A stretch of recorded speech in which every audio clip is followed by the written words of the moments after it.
In my emails, I talk about creator income. And even though people have signed up for a list that is clearly named creator income, every single time that I mention the word sales, it seems that there's a segment of people who get confused, offended, or a little bit scared. And I want to talk about this today because it's a very important concept in business. And if you take what I'm saying to heart, this has the potential to change your entire business forever and make it far less fun and far easier.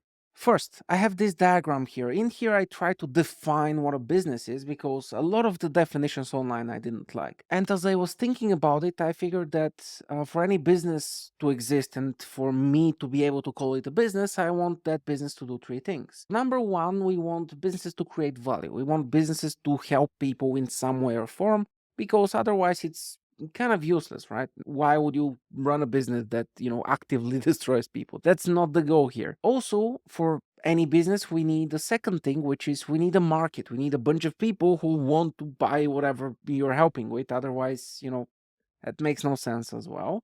And of course, we want the business to make money. Like you can't run a business with no money, right? Like it just doesn't make sense.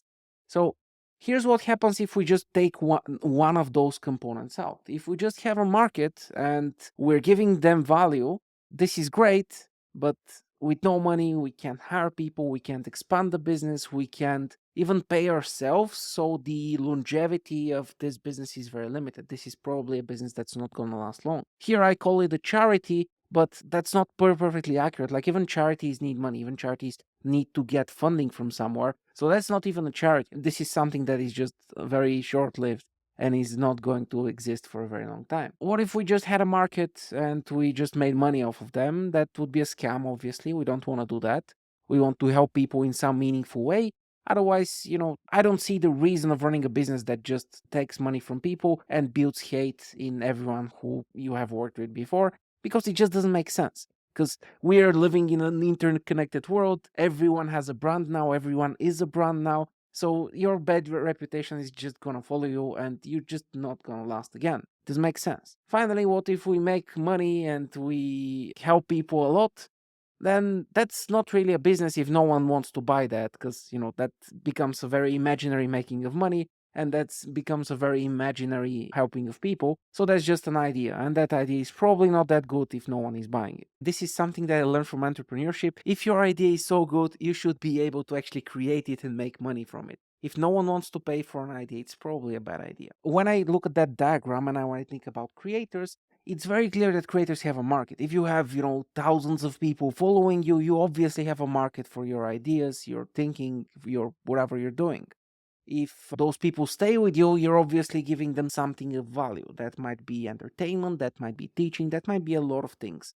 But the problem is that a lot of creators run their business like a charity, like a very bad charity that doesn't get any money from anywhere ever. Because if you want to grow a business, if you want to be free using your business, then you need to make money. And to make money, you need to rely on something very direct, which is selling stuff. And this might sound counterintuitive, but it's actually the better thing to do. It's the more helpful thing to do if you're selling. Because think of it this way. If you're not selling anything, which is a choice that many creators make, how do you make money? You get money from advertisements.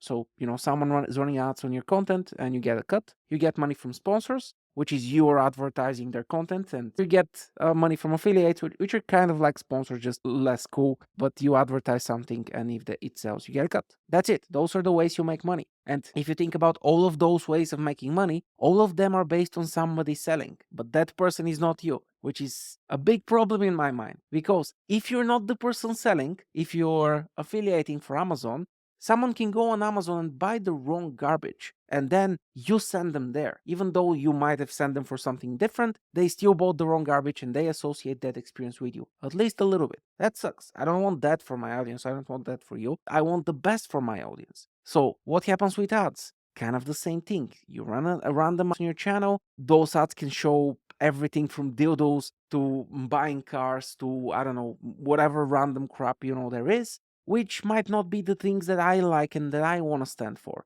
And yes, everyone watching this knows that I'm not the person running the ads, but they still affect the experience. They still change the experience. And if I'm working with sponsors, my sponsors can start making shitty products. They can become a bad company. They can start doing things in an immoral way. And maybe I find out about that, maybe I don't. And if I find out about that too late, well, it sucks because, my brand is now connected to their brand. And if their brand sucks, that means that I suck. Also not great. I don't like either of those options. And sure, to some extent, like with due diligence, all of them are usable and you should use them, fine. But the point is the thing that you should be selling as an ideal business model should be something that you made. Because if you made the thing, you know how good it is. And if it's not good enough, you can improve it. And if the branding of it sucks, then you're at fault. And if the branding is awesome, you're also at fault. So that means that you are in control of your business, you're in control of your life, and you're in control of how much you actually help people. Which, at least for me, is super essential because this is the way you can build a brand that is very, very tight, coherent, and actually wins in the long run. Otherwise, you give other people control over your business, and that's never a great idea. Believe me, I've seen that with enterprise with 13 people controlling a business. It's always a mess. Absolutely every single time. It's a mess. Even if they're all CEOs, even if they have 30 years of experience each, it's always a fucking mess because people can't communicate well enough to lead a business together when there is a big group of them. And if you use any of those tools, and if you make your business dependent on them, you get a whole bunch of people, a small army of people helping you control your business. So, yeah, I hope that's helpful. Join Creator Income if that's the kind of thinking you want to hear. And see you soon.